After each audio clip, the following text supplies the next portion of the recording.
ಎಲ್ಲ ವೀಕ್ಷಕರಿಗೆ ನಮಸ್ಕಾರ. ಈಗ ಬೆಳಗಾವಿ ಜಿಲ್ಲೆಯಲ್ಲಿ ಸಹಕಾರಿ ರಂಗದಲ್ಲಿ ಒಂದು ಹೊಸ ಕ್ರಾಂತಿಯನ್ನೇ ನಡೀತಾ ಇದೆ.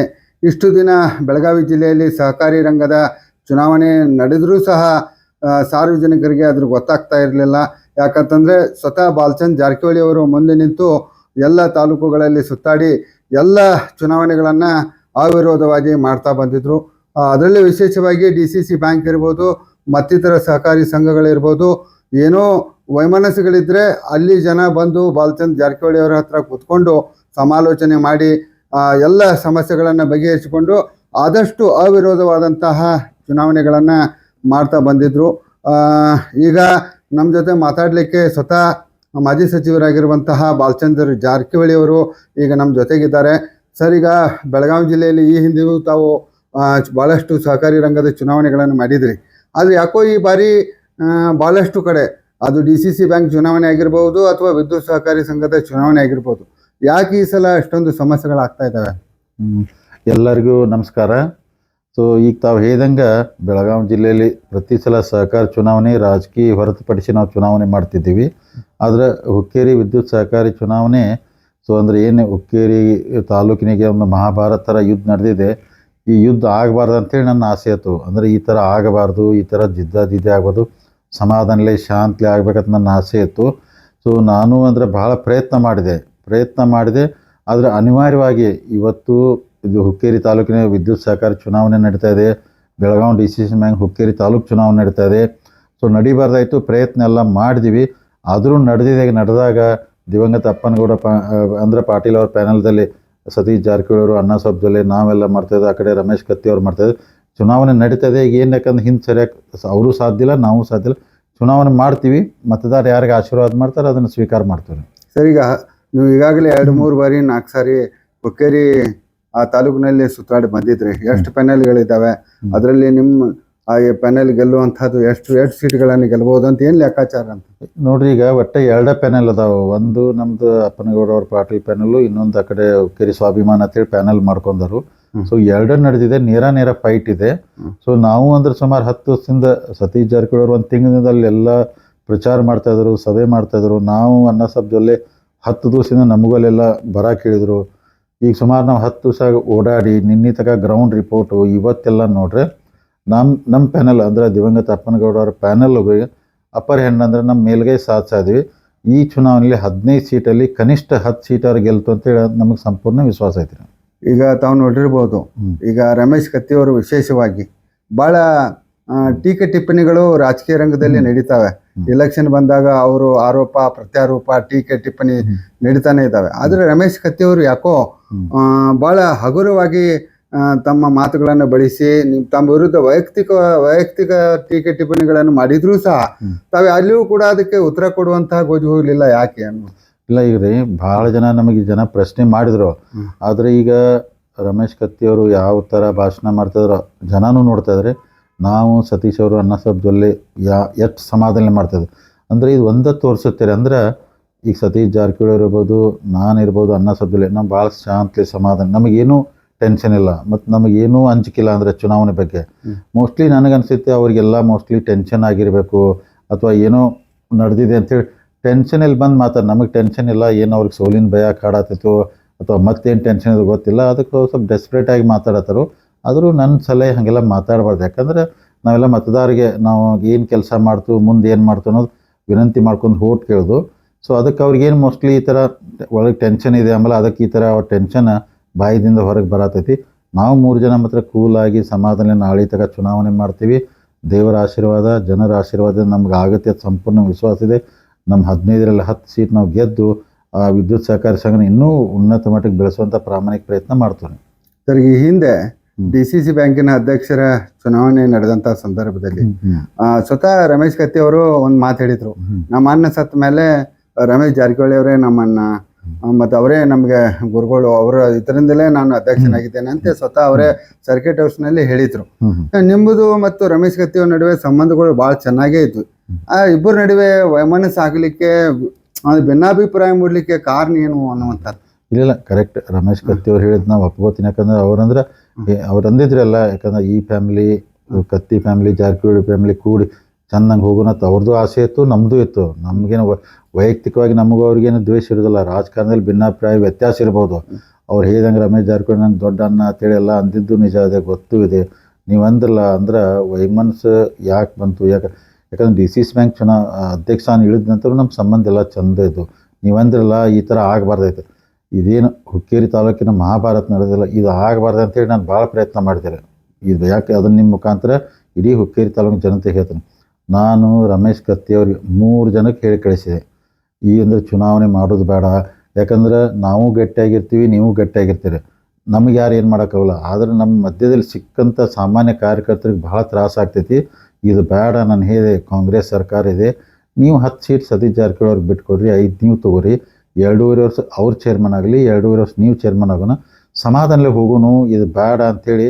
ಇದಕ್ಕೆ 3 ಜನ ಅದಾರ ಸಾಕ್ಷಿರಿ. ಒಂದು ಮಾಂತೇಶ್ ಕೌಟ್ಗಿಮಠ ಅವ್ರು ಕಳಿಸಿನಿ, 2ನೇದು ನಮ್ಮ DCC ಬ್ಯಾಂಕಿನ ಯೂನಿಯನ್ ಅಧ್ಯಕ್ಷ ಕರೆನ್ ಅವ್ರು ಕಳಿಸಿದ್ದೆ, ಶ್ರೀಶೈಲ್ ವರ್ಜಿ ಅವರು ಹೋಗಿದ್ದಾರೆ, ಹೋಗಿ ಮಾತಾಡ್ರಿ ಅಂತೇಳಿ. ಇದನ್ನು ಬಿಟ್ಟು ನಮ್ಮ ಓಂ ದೇಸಾಯಿ ಅವರೆಲ್ಲ ಪ್ರಯತ್ನ ಮಾಡ್ರು. ನನಗಂದ್ರೆ ಈ ಚುನಾವಣೆ ಜಗಳ ಬೇಡ, ಯಾಕಂದ್ರೆ ಸುಮ್ಮನೆ ಸಮಾಧಾನಲೇ ಹೋಗಲಿ ಅಂತೇಳಿ ನಾನು ರಮೇಶ್ ಕತ್ತಿ ಅವ್ರಿಗೆ ಹೇಳಿ ಕಳಿಸಿದ್ದು. ನಿಮ್ಗೆ ಹೇಳ್ತೀನಿ, 5 ನೀವು ಇಟ್ಕೊಳ್ಳಿ, 10 ಅವ್ರು ಇಟ್ಕೊಳ್ಳಿ, ಚೇರ್ಮನ್ ಕಡೆಗೆ ಇನ್ನೊಂದು 1-2 ಸೀಟ್ ಸರ್ದಾಡ್ದೇನೋ ಏನೋ ನಾನು ಸತೀಶ್ ಜಾರಕಿಹೊಳಿ ಅವ್ರಿಗೆ ಅಣ್ಣ ಸಾಹೇಬ್ ಜೊಲ್ಲೆ ಅವ್ರಿಗೆ ಒಪ್ಪಿಸ್ತಿದ್ದೆ. ಬೇರೆ ನಾನು ಅದನ್ನು ಹೇಳಿದೆ ಆಫರು, ನೀವು ಇದನ್ನು ಮಾಡ್ಕೊಂಡು ಮುಗಿಸೋಣ, ಬೇಕಾದ್ರೆ DCC ಬ್ಯಾಂಕ್ ನಿಮ್ಮ ಮಗನ ಬೇಕಾದ್ರೆ ಇಲ್ಲಿ ಅವಿರೋಧ ಆಯ್ಕೆ ಮಾಡೋಣ ಅಂದ್ರೆ ಅವಿರೋಧ ಆಯ್ಕೆಯಾಗಿ ಅವ್ರು DCC ಬ್ಯಾಂಕ್ ಹೋಗಲಿ, ಹುಕ್ಕೇರಿ ಸಹಕಾರ ಇರ್ತೈತಿ, ಇಡೀ ತಾಲೂಕು ಶಾಂತಿ ಇರ್ತೈತಿ, ಬ್ಯಾಡ ಅಂತೇಳಿ ನಾನು ಪ್ರಾಮಾಣಿಕ ಪ್ರಯತ್ನ ಮಾಡಿರಿ. ಯಾಕೋ ರಮೇಶ್ ಕತ್ತಿ ಅವ್ರು ಅಷ್ಟು ಸ್ಪಂದಿಸ್ತಿಲ್ಲ, ಅದಕ್ಕೆ ಸಂಬಂಧಗಳು ಕೆಟ್ಕೋತ ಹೋದ್ರು. ಒಂದು ಸಲ ಸಂಬಂಧ ಕೆಟ್ಟ ನಂತರ ಈಗ ನಾವು ಅನಿವಾರ್ಯವಾಗಿ ಚುನಾವಣೆಗೆ ಹೋಗಲೇಬೇಕಾದ, ಯಾಕಂದ್ರೆ ಸತೀಶ್ ಜಾರಕಿಹೊಳಿ ಅಣ್ಣ ಸಾಹೇಬ್ ಜೊಲ್ಲೆ ನಾವು ಒಂದು ಗುಂಪು ಇರೋದ್ರಿಂದ ಅನಿವಾರ್ಯವಾಗಿ ಅದಕ್ಕೆ ಇದನ್ನು ತಪ್ಸಕ್ಕೆ ಭಾಳ ಪ್ರಯತ್ನ ಮಾಡಿದೆ. ತಪ್ಪದಿಲ್ಲ, ಅನಿವಾರ್ಯವಾಗಿ ಚುನಾವಣೆ ಬಂತು. ಈಗ ಚುನಾವಣೆ ಬಂದಾಗ ನಾವು ಒಂದು ಕಡೆ ನಿಲ್ಲಲೇಬೇಕಾಗುತ್ತೆ, ನಿಲ್ತೀವಿ, ಚುನಾವಣೆ ಮಾಡ್ತೀವಿ, ಜನರ ಆದೇಶ ಏನು ಕೊಡ್ತಾರೆ ಸ್ವೀಕಾರ ಮಾಡ್ತೀವಿ. ಸರ್, ಈಗ ಇನ್ನೊಂದು ರಮೇಶ್ ಕತ್ತಿ ಅವರು ಮತ್ತು ಅವ್ರ ಬೆಂಬಲಿಗರು ಇನ್ನೊಂದು ತಮ್ಮ ಮೇಲೆ ಆರೋಪ ಮಾಡ್ತಾ ಇದ್ದಾರೆ. ಏನಂತಂದ್ರೆ, ಇಷ್ಟು ಸೊಸೈಟಿ ಇಲೆಕ್ಷನ್ದಾಗ ಅವರು ಮುಂದಿನ ಪ್ಲಾನ್ ಇದೆ, ಅವ್ರು ಈಗ ಸೊಸೈಟಿ ಇಲೆಕ್ಷನ್ ಮಾಡಿ ಮುಂದಿನ ದಿನಗಳಲ್ಲಿ ರಮೇಶ್ ಜಾರಕಿಹೊಳಿ ಅವರ ಮಗನನ್ನು ಅಥವಾ ಸತೀಶ್ ಜಾರಕಿಹೊಳಿ ಅವರ ಮಗನನ್ನು ಯಾರನ್ನ ಒಬ್ಬ ಅವ್ರ ಮನೆತನದ ಕುಡಿಯನ್ನ ಅಲ್ಲಿ ನಿಲ್ಲಿಸ್ಲಿಕ್ಕೆ, ವಿಧಾನಸಭೆಗೆ ನಿಲ್ಲಿಸ್ಲಿಕ್ಕೆ ಅವ್ರು ಈಗಿನಿಂದಲೇ ಪ್ಲಾನ್ ಮಾಡ್ತಾ ಇದ್ದಾರೆ ಅನ್ನುವಂಥ ಆರೋಪವನ್ನ ಅವರು ಪ್ರತಿ ಊರಲ್ಲಿ ಹೋದಾಗ ಭಾಷಣದಲ್ಲಿ ಆ ಆರೋಪಗಳನ್ನು ಮಾಡ್ತಾ ಇದ್ದಾರೆ. ಅಂಥದ್ದೇನಾದ್ರೂ ಪ್ಲಾನ್ ಇದೆಯಾ? ನೋಡಿ, ಖಂಡಿತವಾಗಿ ಆ ಥರ ಪ್ಲಾನ್ ಇಲ್ಲ. ನಾವು ಏನಿದ್ರು ಸಹಕಾರಿ ಅಂದರೆ ಸಹಕಾರಿ ಸಂಘಗಳ ಚುನಾವಣೆಗೆ ನಮ್ಮ ರಾಜಕೀಯ ಸೀಮಿತವಾಗಿರ್ತೈತಿ.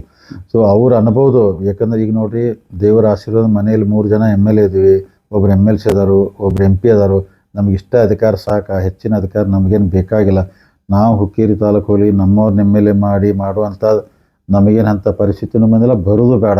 ನಮಗೆ ಯಾಕೆ ಮಾಡೋದು, ಯಾಕಂದ್ರೆ ಅಲ್ಲಿ ಯಾರು ಈಗ ನೋಡಿರಿ, ಅಲ್ಲಿ BJP MLA ನಿಖಿಲ್ ಕತ್ತಿ ಅವ್ರದಾರೆ, ನಾವು ಅವ್ರ ವಿರುದ್ಧ ಯಾಕೆ ಮಾಡೋಕ್ಕೆ ಹೋಗ್ತಾವೆ? ಅವರು BJP ಅವರು, ನಾವು BJP ಅವರು. ಅದಕ್ಕೆ ಇದೇನು ಸುದ್ದಿ ಸುಳ್ಳು ಸುದ್ದಿ, ನಾವು ಯಾರೂ ಅಂತ ತಲೆಯಿಲ್ಲ.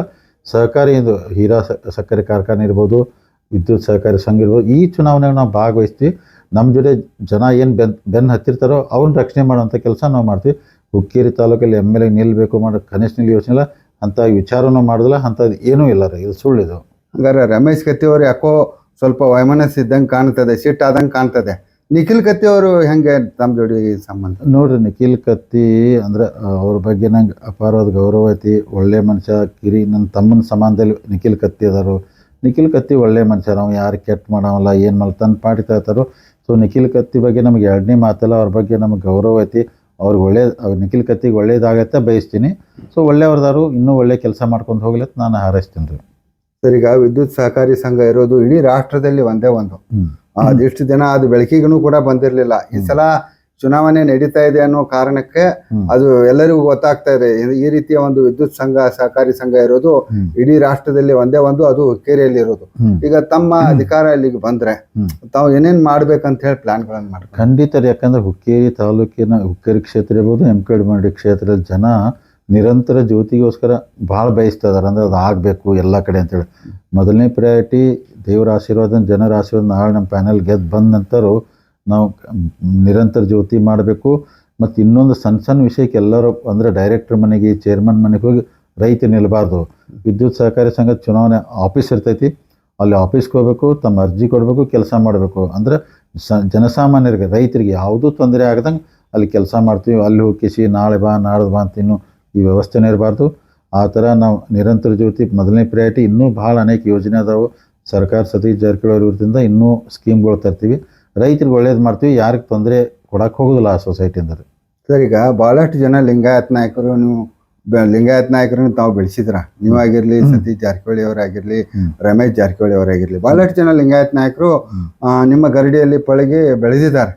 ಆದರೂ ಕೂಡ ಪ್ರತಿಯೊಂದು ಎಲೆಕ್ಷನ್ ಬಂದಾಗ ತಾವು ಲಿಂಗಾಯತ್ ವಿರೋಧಿಗಳು ಅನ್ನುವಂಥದ್ದು, ಅದು ಯಾವುದೇ ಎಲೆಕ್ಷನ್ ಇರಲಿ, ಸಹಕಾರಿ ಸಂಘದ ಅಷ್ಟೇ ಅಲ್ಲ, MP ಎಲೆಕ್ಷನ್ ಆಗಿರ್ಬೋದು, MLA ಎಲೆಕ್ಷನ್, ಪ್ರತಿಯೊಂದು ಎಲೆಕ್ಷನ್ದಲ್ಲಿ ತಾವು ಲಿಂಗಾಯತ್ ವಿರೋಧಿಗಳು ಅಂತೇಳಿ ತಮ್ಮ ರಾಜಕೀಯ ವಿರೋಧಿಗಳು ಬಿಂಬಿಸ್ಲಿಕ್ಕೆ ಪ್ರಯತ್ನ ಮಾಡ್ತಾರೆ.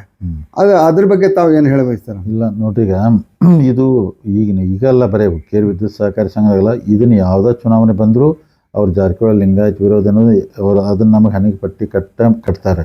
ಅದ್ರ ಸುಳ್ಳಿದ್ರಿ. ಯಾಕಂದ್ರೆ ನಾವು ಹೇಳ್ತಿಲ್ಲ ರೀ, ಬೆಳಗಾವಿ ಜಿಲ್ಲೆಯಲ್ಲಿ ಬೇಕಾದ್ರೆ ಅವರೆಲ್ಲ ಚರ್ಚೆಗೆ ಬರಲಿ, ನಾವು ಎಷ್ಟು ಲಿಂಗಾಯತ್ ಸಮಾಜಕ್ಕೆ ಅಧಿಕಾರ ಕೊಟ್ಟಿದ್ವಿ, ಎಷ್ಟು ಮಂದಿ ಲಿಂಗಾಯತನ ಬೆಳೆಸಿದ್ವಿ ಅಂತೇಳಿ ನಾವು ಹೇಳ್ತೀವಿ. ಅವ್ರು ಸುಮ್ಮನೆ ಏನಾಗ್ತಿದ್ರು, ಮುಗ್ಧ ಜನ ಇರ್ತಾರೋ, ಇವ್ರು ಬಂದರೆ ಲಿಂಗಾಯತಿಗೆ ತೊಂದರೆ ಕೊಡ್ತಾ ಇರ್ತಾರೆ, ಅದೊಂದು ಕಾರ್ಡ್ ಪ್ಲೇ ಮಾಡಿಬಿಡ್ತಾರೆ, ಜನಕ್ಕೆ ಗೊತ್ತಾಗಲ್ಲ, ನಂಬ್ತಾರೆ. ಇವರೆಲ್ಲ ಲಿಂಗಾಯತ ಸಮಾಜ ಹೆಸರು ಹೇಳ್ಕೊಂಡು ಇವರೆಲ್ಲ ಅಧಿಕಾರ ಅನುಭವಿಸ್ತಾರೆ, ಸಮಾಜಕ್ಕೆ ಏನೂ ಮಾಡೋದಿಲ್ಲ, ಜನಕ್ಕೆ ಏನೂ ಮಾಡೋದಿಲ್ಲ. ಅದಕ್ಕೆ ದಯಮಾಡಿ ಮಹಾಜನತೆ ಇನ್ನಾರು ನಾವು ಯಾವತ್ತೂ ಲಿಂಗಾಯತ ವಿರೋಧಿಲ್ಲ, ಮತ್ತು ಯಾವ ಸಮಾಜ ವಿರೋಧಿಗಳು ನಾವು ಎಲ್ಲರನ್ನೂ ಕರ್ಕೊಂಡು ಹೋಗಿ ಎಲ್ಲರೂ ಒಂದಾಗಿ ಒಕ್ಕಟ್ಟಾಗಿ ಚೆಂದಂಗೆ ಇರ್ಬೇಕಂತ ಬಯಸೋರು. ಈ ಲಿಂಗಾಯತ ವಿರೋಧಿ ಅಂತಲ್ಲ, ಇದೆಲ್ಲ ಸುಳ್ರಿ. ಅವ್ರು ರಾಜಕೀಯ ಲಾಭಕ್ಕಾಗಿ ಇದನ್ನ ಹೆಸರು ಬೆಳೆಸ್ಕೋತಾರೆ. ಸರ್, ಈಗ ಯಮಕನಮಡಿ ಕ್ಷೇತ್ರವು ಕೂಡ ಹುಕ್ಕೇರಿ ತಾಲೂಕಿನಲ್ಲಿದೆ. ಒಂದು ರಾಜಕೀಯ ವಿರೋಧ ಮಾಡ್ಬೇಕಂತೇಳಿ ಅವ್ರು ಹೊರಗಿನವರು ಅನ್ನುವಂಥ ಸತೀಶ್ ಜಾರಕಿಹೊಳಿ ಅವರಾಗಿರ್ಬೋದು, ಜಾರಕಿಹೊಳಿ ಕುಟುಂಬ ಹೊರಗಿನವ್ರದ್ದು, ಇಲ್ಲಿ ಬಂದವರು ರಾಜಕಾರಣ ಮಾಡ್ಲಿಕ್ಕೆ ನಾವು ಕೊಡೋದಿಲ್ಲ ಅನ್ನುವಂಥ ಮಾತನ್ನು ಕೂಡ ವೈಯಕ್ತಿಕವಾಗಿ ಟೀಕೆನೆ. ಈ ತರ ಯಾಕೆ ಈ ಅನೇಕ ಬೇರೆ ವಿಚಾರಗಳನ್ನು ಟೀಕೆ ಮಾಡ್ಬೋದು, ಆರೋಪ ಮಾಡ್ಬೋದು, ಆದ್ರೆ ಹೊರಗಿನವರು ಒಳಗಿನವರು ಅನ್ನುವಂಥದ್ದು ಇತ್ತೀಚೆಗೆ ಯಾಕೋ ಬೇರೆ ಬೇರೆ ಎಲೆಕ್ಷನ್ದಲ್ಲಿ ಇಂಥ ಮಾತುಗಳು ನೋಡ್ರಿ. ಈಗ 2008ರಿಂದ ಸತೀಶ್ ಜಾರಕಿಹೊಳಿ ಯಮಕನಮಡಿ ವಿಧಾನಸಭಾ ಕ್ಷೇತ್ರ ಜನ ಶಾಸಕನಾಗಿ ಆಯ್ಕೆ ಮಾಡಿದ್ದಾರೆ. ಒಂದ್ಸಲ ಆಯ್ಕೆ ಮಾಡಿದವರು ಹೊರಗಿನನ್ನು ಶಬ್ದ ಇಲ್ಲ. ಮತ್ತು ಅದ್ರ ಬಗ್ಗೆ ರಮೇಶ್ ಕತ್ತಿಯವ್ರು ಹೇಳಿದ್ರು, ಸತೀಶ್ ಜಾರಕಿಹೊಳಿ ನಾವು ಹೊರಗಿನವ್ರು ಅಂದಿಲ್ಲ ಅಂತೇಳಿ ಅವರು ಒಪ್ಕೊಂಡಾರೆ. ಆ ಕ್ಷೇತ್ರ MLA, ಆ ತಾಲೂಕಿನ MLA ಅವರು ಅದಿಲ್ಲ. ಮತ್ತು ಈಗ ರಾಜಕೀಯ ಬಂದಾಗ ಹೊರಗಿನಲ್ಲಿ ನಡೀತಾರೆ. ಮತ್ತು ಮೂಲತಃ ಸತೀಶ್ ಅವರು ಹೇಳಿದ್ದಾರೆ, ಅಂದ್ರೆ ನಮ್ಮ ಅಜ್ಜರ ಕಾಲದಿಂದ ಹುಕ್ಕೇರಿ ತಾಲೂಕಿನಾಗ ಜಾರಕಿಹೊಳಿ ಅಂತ ಒಂದು ಊರಿದೆ ರೀ, ಅಲ್ಲೇ ನಮ್ಮೂರು. ಆಮ್ಯಾಗ ಎಲ್ಲರೂ ಶಿಫ್ಟ್ ಆಗಿ ಮೂಲತಃ ಹುಕ್ಕೇರಿ ತಾಲೂಕದವ್ರು ನಾವಲ್ಲ, ಅಂದ್ರೆ ಅಜ್ಜನ ಕಾಲಗಳಂತೆ ಇದ್ದವರು. ಅದಕ್ಕೆ ಅದು ಹೊರಗಿನವ್ರು ಅನ್ನಕ್ಕೆ ಬರ್ದಿಲ್ಲ. ಮತ್ತು ಈಗ ಜನ ಸತೀಶ್ ಅವ್ರನ್ನ ಇಲೆಕ್ಟ್ ಮಾಡಿದಾಗ ಹೊರಗಿನ ಬರ್ಬೋದಾಗ ಡೆಮಾಕ್ರಸಿ ಪ್ರಜಾಪ್ರಭುತ್ವ ವ್ಯವಸ್ಥೆಯಲ್ಲಿ ನಾವು ಕೆಲಸ ಮಾಡ್ತೀವಿ. ಭಾರತ ದೇಶದಲ್ಲಿ ಯಾರು ಬೇಕಾದ್ರೂ ಹೋಗಿ ಇಲೆಕ್ಷನ್ ಇರ್ಬೋದು, ಯಾರನ್ನ ಕೆಲಸ ಮಾಡ್ಬೋದು. ಒಳಗಿನವ್ರು ಅನ್ನೋದು ಇದು ಇಲೆಕ್ಷನ್ ಬಂದಾಗ ಇದೊಂದು ಅಷ್ಟೊಂದು ಸುಮ್ಮನೆ ನೆವಾರಿ ಹೇಳ್ತಾರೋ, ಇಲೆಕ್ಷನ್ ಹಾಕಲಿ ಮರ್ತು ಬಿಡ್ತಾರೆ. ಸರಿ, ಒಟ್ಟಾರೆಯಾಗಿ ಬಹಳಷ್ಟು ಆರೋಪ ಪ್ರತ್ಯಾರೋಪ, ಟೀಕೆ ಟಿಪ್ಪಣಿ, ಗದ್ದಲ ಗಲಾಟೆ ಬಹಳಷ್ಟು ಆಗಿದಾವೆ ಸರ್. ಕೊನೆಯದಾಗಿ ಹುಕ್ಕೇರಿ ತಾಲೂಕಿನ ಜನರಿಗೆ ತಾವು ಏನು ಹೇಳಲಿಕ್ಕೆ ಬಯಸ್ತೀರಾ ಅಂತ? ನಾಳೆ ಮತದಾನ ಇದೆ, ತಾವು ಏನು ಕೊನೆಯದಾಗಿ ನಿಮ್ಮ ಅಭಿಪ್ರಾಯವನ್ನು ಹೇಳಲಿಕ್ಕೆ ಏನು ಮನವಿ ಮಾಡ್ಕೊಳ್ಳಿಕ್ಕೆ ಇಷ್ಟ? ಏನಿಲ್ರಿ, ನಾನು ಹುಕ್ಕೇರಿ ತಾಲೂಕಿನ ಮಹಾಜನತೆಗೆ ಇಷ್ಟ ವಿನಂತಿ ಮಾಡ್ಕೋತೀನಿ. ಯಾಕಂದ್ರೆ ದೇವ್ರು ಇದೊಂದು ಒಳ್ಳೆಯ ಅವಕಾಶ ಕೊಟ್ಟಿದ್ದರು. ದಿವಂಗತ ಅಪ್ಪನಗೌಡ ಪಾಟೀಲ್ರು ₹1 ₹10 ಜೋಡಿಸಿ ಸಹಕಾರಿ ಸಂಸ್ಥೆಗಳು ಕಟ್ಟಿದ್ದಾರೆ. ಹಿರಣ್ಯಕೇಶಿ ಇರ್ಬೋದು, ವಿದ್ಯುತ್ ಸಹಕಾರಿ, ಅಂದ್ರೆ ಅಷ್ಟು ಕಷ್ಟಪಟ್ಟು ಕಟ್ಟಿದಂಥ ಸಂಸ್ಥೆಗಳು. ನೀವು ಹಿರಣ್ಯಕೇಶಿ ಕಾರ್ಖಾನೆ ನೋಡಿದ್ರೆ ಇವತ್ತು ಯಾವ ಪರಿಸ್ಥಿತಿಗೆ ಬಂದೈತಿ. ಆಮೇಲೆ ವಿದ್ಯುತ್ ಸಹಕಾರದೂ ಅಷ್ಟು ಸರಿಯಾಗಿ ನಡೆದಿಲ್ಲ. ಅವರು ಮಹಾನ್ ವ್ಯಕ್ತಿಗಳು ಕಟ್ಟಿದಂಥ ಸಂಸ್ಥೆನ ಎಲ್ಲರೂ ಜನರ ಆಶೀರ್ವಾದ, ದೇವರ ಆಶೀರ್ವಾದ, ನಾಳೆ ಪ್ಯಾನಲ್ ನಮ್ದು ಗೆದ್ದು ಬಂದ ನಂತರ ಖಂಡಿತವಾಗಿ ಇನ್ನೂ ಉನ್ನತ ಮಟ್ಟಕ್ಕೆ ಬೆಳೆಸಿ ಹುಕ್ಕೇರಿ ತಾಲೂಕಿನ ಮಹಾಜನತೆಗೆ ಯಮಕನಮಡಿ ಕ್ಷೇತ್ರ ಇರ್ಬೋದು ಅಥವಾ ಹುಕ್ಕೇರಿ ಇರ್ಬೋದು, ಯಾರಿಗೂ ತೊಂದರೆ ಆಗ್ದಂಗೆ ಇನ್ನೂ ಅವ್ರು ಹೌದಪ್ಪ ಇದು ಒಳ್ಳೆ ಪ್ಯಾನಲ್ ಬಂತೆ ಅಂತೇಳಿ ಅವ್ರು ನಮ್ಮ ಪ್ಯಾನಲ್ನು ನಮ್ಮನ್ನು ನೆನೆಸುವಂಗೆ ಅವ್ರು ಕೆಲಸ ಮಾಡ್ತೀವಿ ನಾವು. ಸರಿ, ಈಗ ಇಷ್ಟೊತ್ತು ಬಿಸಿ ಶೆಡ್ಯೂಲ್ ಇದ್ರೂ ಕೂಡ ನಮ್ಮ ಜೊತೆ ಮಾತಾಡಿದ್ದಕ್ಕೆ ತಮಗೆ ಧನ್ಯವಾದಗಳು. ಈಗ ನಾಳೆ ಎಲೆಕ್ಷನ್ ಮತದಾನ ನಡೀತದೆ ಸಂಜೆ ಅಂತಂದ್ರೆ ಎಲ್ಲ ಫಲಿತಾಂಶ ಹೊರಬಿಡ್ತೈತ್ರಿ. ಅದಕ್ಕೆ ಎಲ್ಲರಿಗೂ ತಮಗೂ ಧನ್ಯವಾದ. ಎಲ್ಲರಿಗೂ ನಮಸ್ಕಾರ.